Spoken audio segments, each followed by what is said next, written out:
قبولیت میں تیسری بڑی رکاوٹ یہ کہ ہمیں مانگنے کا طریقہ نہیں آتا. مانگنے کا طریقہ نہیں. ہمارا مانگنے کا انداز ایسا ہوتا ہے جیسے کوئی بڑا کسی چھوٹے کو آرڈر جاری کر رہا ہوتا ہے. باپ گھر سے نکلتا ہے، بیٹے سے کہتا ہے کہ بیٹا پھر امی کے لیے دوائی لے آؤ، اور چھوٹے بھائی کے لیے فلاں چیز لے آؤ، جانوروں کے لیے چارہ لے آؤ، اور گھر کے لیے سبزی لے آؤ. اس انداز سے بات کرتے ہیں. ہمارا اس انداز سے بات کرنے ہوتی ہے. اللہ مجھے بیٹا دے دے، اور میری بیٹی کو نوکری دے دے، مجھے ذاتی مکان مل جائے، میرا اپنا کاروبار ہو جائے. اس انداز سے مانگی ہوئی دعائیں اللہ قبول نہیں کرتا. اللہ نے دعا مانگنے کا حکم دیا ہے، مانگنے کا طریقہ بھی بتایا ہے. ادعوا ربکم تضرعا، گڑگڑاہٹ کے ساتھ اللہ سے مانگو، عاجزی کرتے ہوئے، آہوزاری کرتے ہوئے اللہ سے مانگو. کسی اللہ والے نے بہت اچھی بات کی. آج بھی خشک پتھروں سے پانی کے چشمے جاری ہو سکتے ہیں اگر حضرت اسماعیل علیہ السلام کی طرح ایڑیاں رگڑنے والا کوئی بندہ موجود. آج بھی اگر کوئی بندہ ان کی طرح ایڑیاں رگڑ لے زمین پہ تو خشک پتھروں سے پانی کے چشمے جاری ہو سکتے ہیں. آنکھیں خشک ہو چکی، لہجے میں کوئی نجاجت نہیں ہے. لہجے میں انداز ایسا ہوتا ہے. میرے بھائیوں، دنیا میں ہم دیکھتے ہیں جب کسی بندے کا کوئی کام پھنس جاتا ہے، اپنا کام نکلوانے کے لیے وہ پیسہ استعمال کرتا ہے، زر استعمال کرتا ہے. اس کو زر کہتے ہیں، مال. یا پھر جس کے لمبے ہاتھ ہوتے ہیں، بڑوں کے ساتھ تعلقات ہوتے ہیں، تو وہ لمبے ہاتھ استعمال کرتا ہے، گویا کہ وہ اپنی قوت استعمال کرتا ہے. دنیا میں اپنا کام نکلوانے کے لیے یا زور استعمال کرنا پڑتا ہے یا زر استعمال کرنا پڑتا ہے. یاد رکھیں، اللہ رب العزت کے سامنے نہ کسی کا زور چلتا ہے نہ کسی کا زر چلتا ہے. اللہ کے سامنے صرف زاری چلتی ہے، صرف زاری چلتی ہے. یہ آہوزاری اللہ کی رحمت کا متوجہ کر سکتے. کسی اللہ والے نے اچھی بات کی کہ اگر آپ نے مانگنا سیکھنا ہو تو کسی بچے سے سیکھ. بچہ جب دیکھتا ہے کہ گلی میں کوئی چیز بیچنے والا ہے تو امی کے پاس بھاگتا ہوا جاتا ہے. امی مجھے پیسے دے دو، میں یہ چیز خریدنی ہے. امی کہتے ہیں بیٹا تنگ نہ کرو، ایک تو ہر وقت پیسے مانگتا رہتا ہے. امی بس آج مجھے پیسے دے دو، میں دوبارہ تنگ نہیں کروں گا. امی کہتے پیسے نہیں ہیں. بچہ پھر پیسے مانگتا ہے. امی کہتی پیسے نہیں ہیں. آخر کار بچہ سمجھ جاتا ہے کہ اس طرح پیسے مجھے نہیں ملنے، تو وہ آخری حربہ استعمال کرتا ہے.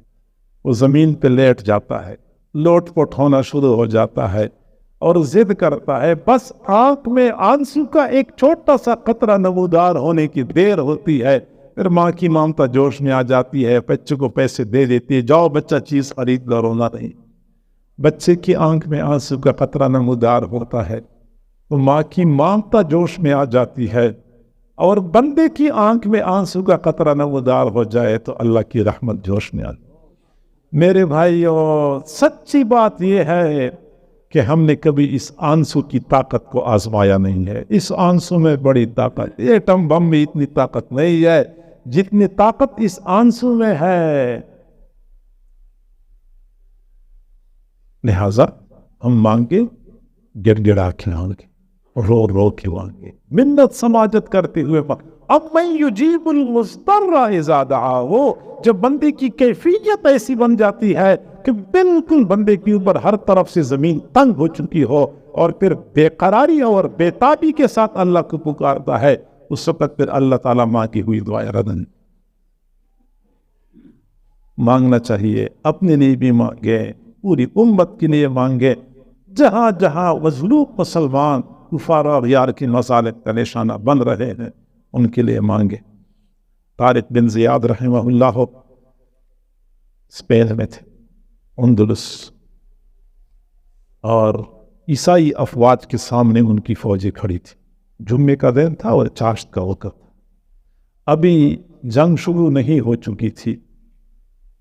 عیسائی افواج کی جانب سے ایک تیر آیا اور ایک مسلمان فوجی کو لگا. طارق بن زیاد کی جو کمانڈر تھے، کمانڈر نے طارق بن زیاد کی طرف دیکھا کہ ہمیں اجازت دو کہ ہم جوابی کارروائی کریں۔ طارق بن زیاد نے کہا صبر کرو۔ تھوڑی دیر بعد وہاں سے ایک اور تیر آیا، ایک اور فوجی زخمی ہو گیا۔ کمانڈر نے پھر طارق بن زیاد کی طرف دیکھا، اشارہ کرو۔ انہوں نے کہا بھی صبر کرو۔ جب تیسرا تیر آیا تو کمانڈر غصے ہو گیا اور کہنے لگا کہ ہم تیر پہ تیر کھا رہے ہیں، میرے فوجی زخمی ہو رہے ہیں، ہمیں جوابی کارروائی کی اجازت کیوں نہیں مل رہی؟ تو طارق بن زیاد کا جواب یہ تھا کہ تھوڑا صبر کر لے، بھی چاشت کا وقت ہے، ابھی تھوڑی دیر بعد زوال ہو جائے گا تو لوگ جمعہ پڑھیں گے، جمعہ پڑھیں گے تو وہ طارق بن زیاد کی افواج کے لیے دعائیں مانگیں گے، اور جب لوگ دعائیں مانگیں گے تو ہم نے پھر آگے بڑھیں۔ میں تو امت کی دعاؤں کے انتظار میں یہاں کھڑا ہوں کہ پیچھے سے دعائیں ہوں گی تو پھر میں آگے پیش قدمی کروں گا۔ تو گویا کہ یہ دعائیں بہت ضروری ہوتی ہیں، اور یہی دعائیں بہت کچھ کر سکتی ہے۔ یعنی میں کہتا ہوں کہ شاید بندے کے زور بازو اتنا کام نہ کر سکے، شاید یہ اسلحہ اتنا کام نہ کر سکے جتنا کام یہ دعائیں کرتی، مانگنے چاہیے۔ تو ہماری دعاؤں کے قبولیت میں 3 چیزیں بڑی رکاوٹ ہیں۔ ایک تو جلد بازی نہ کرے، دوسرا داوڑ یقین کو بہتر بنائے، اور تیسرا کہ دعا مانگنے کا طریقہ اچھا ہونا چاہیے۔ آپ لوگوں نے کبھی غور کیا ہے کہ جب بچہ پیدا ہوتا ہے تو وہ اپنے ساتھ کچھ بھی نہیں لے کے آتا، نہ اس کا بستر اپنا ہوتا ہے، نہ کپڑے اپنے ہوتے ہیں، نہ کھانے پینے کا سامان اپنا ہوتا ہے، نہ مکان اپنا کچھ بھی نہیں ہوتا۔ اس بچے کے پاس ایک چیز اپنی ہوتی ہے، وہ ہاتھ اپنے جسم پہ رکھ کے درد کا اظہار نہیں کر سکتا کہ یہاں پہ درد ہو رہا ہے، یہاں پہ درد، یہ بھی نہیں کر سکتا۔ بیچارہ زبان سے نہیں کہہ سکتا کہ مجھے بھوک لگی ہے، مجھے پیاس لگی ہے، میرے پیٹ میں درد ہے، یہ بھی نہیں کہہ سکتا۔ اس بچے کے پاس اپنا کچھ بھی نہیں ہوتا، صرف اس کا رونا اس کا اپنا ہوتا ہے۔ چنانچہ بھوک لگی، اس نے رونا شروع کر دیا، اللہ نے ماں کے دل میں ڈال دیا کہ بچے کو کھانا کھلا دو یا دودھ پلا دو۔ ماں نے دودھ پلایا، بچے کی ضرورت پوری ہو گئی۔ پھر بچے کی نیند آئی تو اس نے رونا شروع کر دیا، اللہ نے ماں کے دل میں ڈال دیا کہ بچے کو نیند آ رہی ہے، ماں نے بستر کا انتظام کر دیا، بچے کی ضرورت پوری ہو گئی۔ اس کے پیٹ میں درد ہو گیا تو بچے نے رونا شروع کر دیا، اللہ نے ماں کے دل میں ڈال دیا کہ بچے کے پیٹ میں درد ہو رہا ہے، ماں نے دوائی پلا دی، بچے کی ضرورت پوری ہو گئی۔ کسی اللہ والے نے فرمایا، اے دوست، جب تو چھوٹا تھا تو رونا جانتا تھا، اللہ تعالیٰ تیری تمام ضروریات کو پورا کیا کرتا تھا۔ جب تو بڑا ہو گیا تو نے رونا چھوڑ دیا، اللہ نے تیری ضروریات کو پورا کرنا چھوڑ دیا۔